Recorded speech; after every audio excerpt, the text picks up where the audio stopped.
হাসিনার আমলে 5 বছর যদি চোখ রাঙায়া হাসিনার কাছ থেকে চলে আসতে পারি, আর কোনো বাপের বেটা নাই যে আমারে থামাইতে পারে।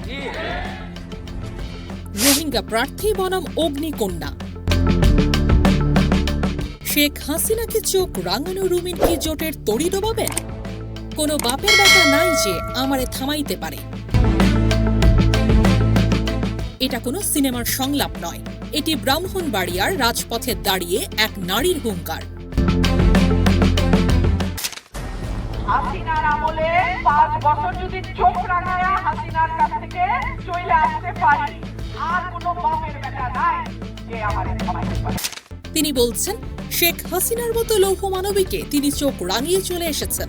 সেখানে আজ জোটের প্রার্থীরা তো নস্যি। ব্রাহ্মণবাড়িয়া 2 আসন, সরাইল ও আশুগঞ্জ।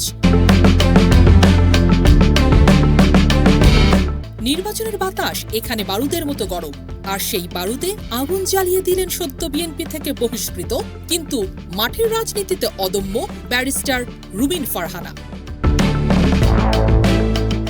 নিজের দলের হাইকমান্ডের সিদ্ধান্তকে চ্যালেঞ্জ করে তিনি জোটের প্রার্থীকে আখ্যা দিলেন রোহিঙ্গা বলে। বললেন, খেজুর গাছ কখনো ধান গাছ হতে পারে না। যাকে থামানোর জন্য দল থেকে বহিষ্কার করা হলো, তিনি এখন জোটের বুকে সবচেয়ে বড় কাঁটা। রুমিনের এই বিদ্রোহ কি শুধুই আবেগের বিস্ফোরণ, নাকি এর পেছনে আছে স্থানীয় রাজনীতির এক গভীর সমীকরণ? আজ আমরা বিশ্লেষণ করব রুমিনের সেই বিস্ফোরক বক্তব্য এবং ব্রাহ্মণবাড়িয়ার ভোটের মাঠে তার আসল প্রভাব।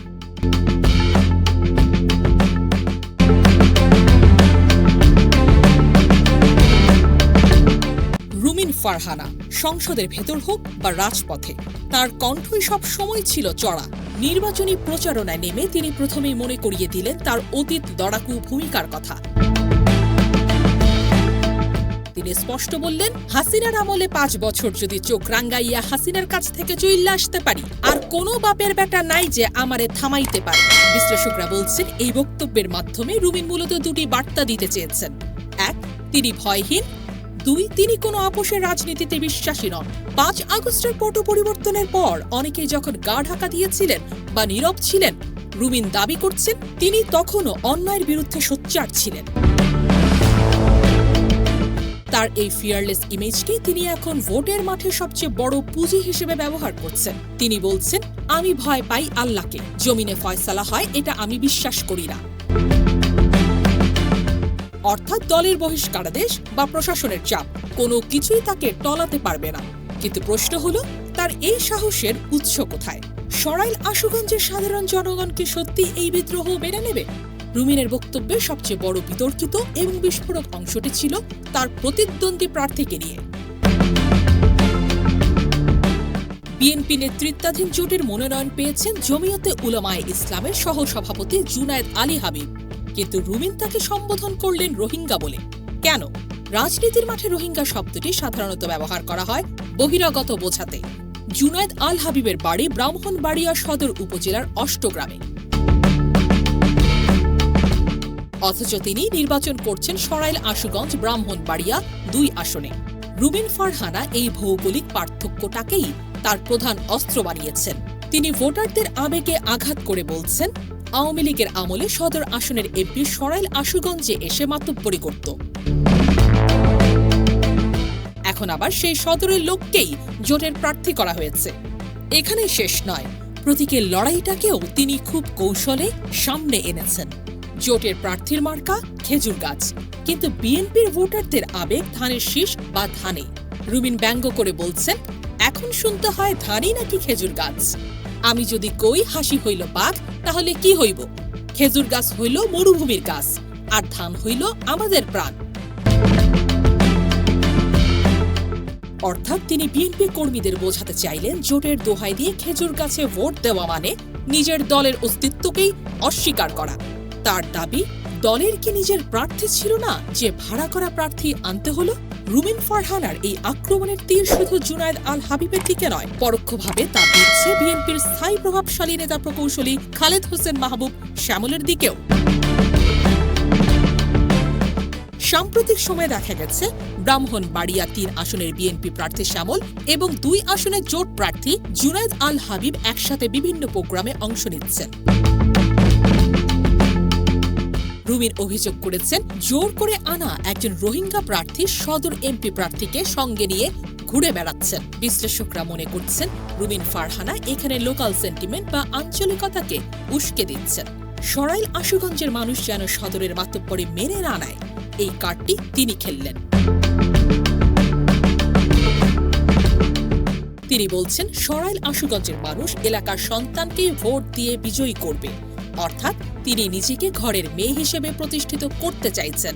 আর জোটের প্রার্থীকে বহিরাগত, শুধু রাজনৈতিক প্রতিপক্ষ নয়। রুমিন ফারহানা হুঁশিয়ারি দিয়েছেন নিজ দলের বা জোটের সুবিধাবাদী অংশের প্রতিও।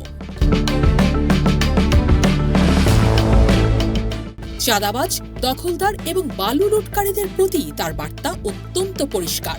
তিনি বলছেন, নির্বাচনে এক দল যাবে, আরেক দল আসবে। তাই বলে 2 মাসে 200 কোটি টাকার মালিক হতে হবে তা কিন্তু ঠিক না। এই 200 কোটি টাকার খোঁচাটা অত্যন্ত তাৎপর্যপূর্ণ। গত কয়েক মাসে যারা ক্ষমতার অপব্যবহার করে আঙ্গুল ফুলে কলাগাছ হয়েছেন, রুমিন তাদের মনে করিয়ে দিলেন 5 আগস্টের কথা। তার ভাষায়, মানুষ কিন্তু এমনিতে কিছু বলে না, কিন্তু মানুষ জেগে উঠলে কি অবস্থা হয় 5 আগস্ট সেটা শেখ হাসিনা টের পাইছিল। অর্থাৎ তিনি বুঝিয়ে বললেন, জনগণ একবার খেপে গেলে বাঘের পিঠে সাওয়ার হওয়া নেতারাও পালানোর পথ পাবেন না। এটি কি তবে তার নিজ দলের দুর্নীতিবাজ নেতাদের প্রতিও এক প্রচণ্ড হুমকি? ব্রাহ্মণবাড়িয়া 2 আসনে এখন ত্রিমুখী লড়াই। একদিকে জোটের প্রতীক, অন্যদিকে রুমিনের বিদ্রোহ। রুমিন ফারহানা প্রমাণ করতে চাইছেন, মার্কা নয়, ব্যক্তি এবং আদর্শই আসল। তার এই রোহিঙ্গা তত্ত্ব এবং চোখ রাঙানো রাজনীতি কি সরাইল আশুগঞ্জের ভোটারদের মন গলাতে পারবে, নাকি জোটের শৃঙ্খল ভেঙে বেরিয়ে আসাটা তার রাজনৈতিক ক্যারিয়ারের ইতি টানবে? 5 আগস্টের বিপ্লবের পর এটি রুমিনের সবচেয়ে বড় পরীক্ষা। আগামী কয়েকদিন ব্রাহ্মণবাড়িয়ার আকাশ বাতাস উত্তপ্ত থাকবে রুমিনের হুঙ্কারে। তবে শেষ হাসি কে হাসবে, ঘরের মেয়ে নাকি জোটের প্রার্থী? চোখ রাখুন আমাদের চ্যানেলে। এতক্ষণ দেখছিলেন ইকো অফ বাংলাদেশ। প্রতিদিনের এমন নিউজ আপডেট পেতে সাবস্ক্রাইব করুন আমাদের চ্যানেল, সেই সাথে অন করে রাখুন বেল আইকন।